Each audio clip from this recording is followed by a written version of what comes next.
Well, I want to have you talk about Obamacare, but before that, I mean, the Greece thing is crazyville.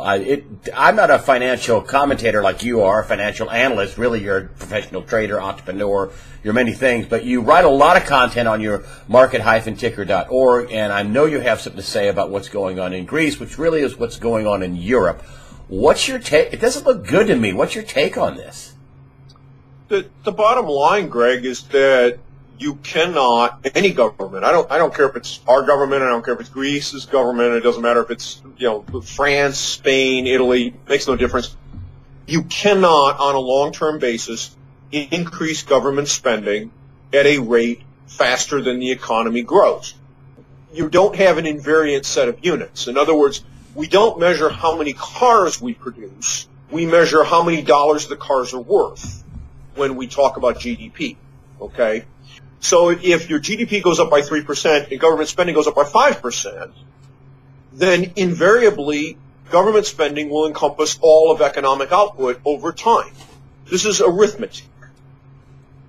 That's the problem. That's what Greece did. They lied their way into the euro with the help of people who now, by the way, run the ECB. Mario Draghi used to be vice chair of Goldman Sachs. Goldman Sachs was involved in cooking Greece's books. Now, there are some conspiracy theorists that say that Draghi was personally involved in that. I don't know.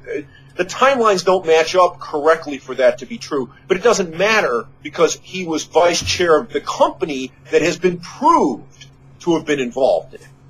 So there are no clean hands here, okay?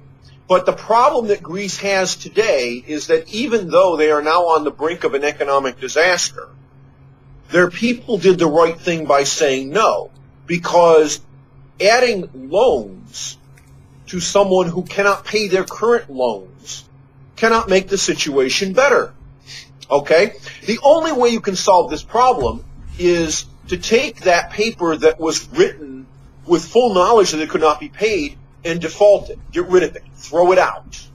Put it in the trash. Have a bonfire on the steps of the Greek parliament if you want to. That would be fine.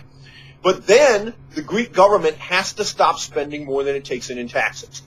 And that so far isn't what anyone is saying.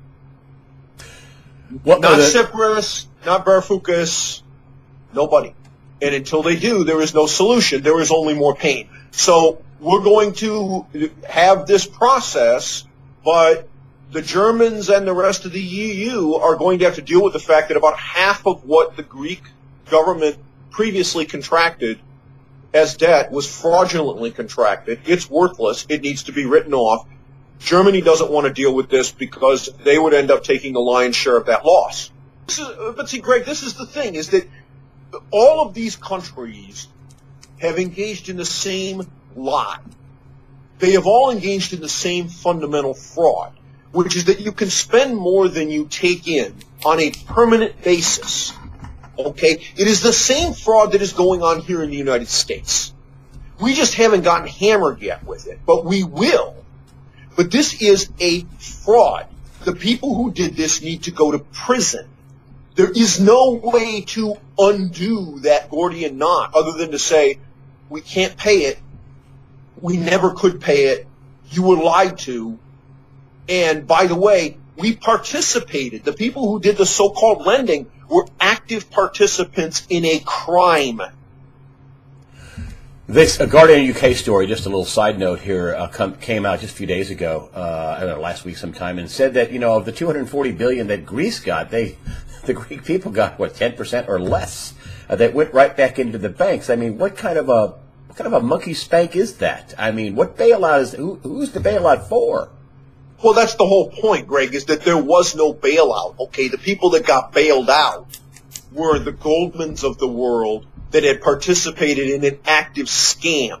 Now, if you want to start issuing an indictment and start locking people up, I think that's a great idea. But you know what? You start with Frau Merkel, thank you very little, and then you indict Draghi, and you lock him up too. And you take all of the banks that were participants in this, all their CEOs and their executives, and you put them all in prison. The scam here is that when Greece first got in trouble,